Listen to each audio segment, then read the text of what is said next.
I am here this morning for NeoGrafting. Hair loss does run in my family, and I decided that after doing some research, I would like to do something about it. And NeoGrafting was the best option for my current condition.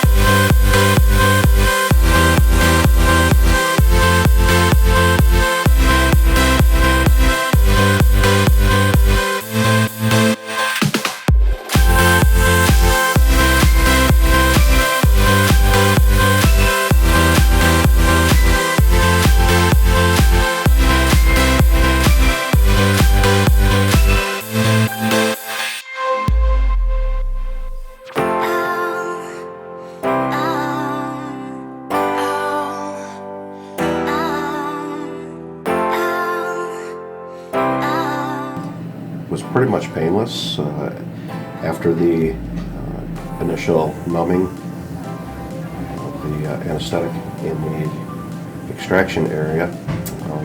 You basically just feel light pressure when you feel anything. It was very relaxing. I actually dozed off numerous times, so it was good. Pain? Nope. Pain? Nope. Pain? Nope. You know nothing Pain? about my husband. Nope. Don't feel a thing.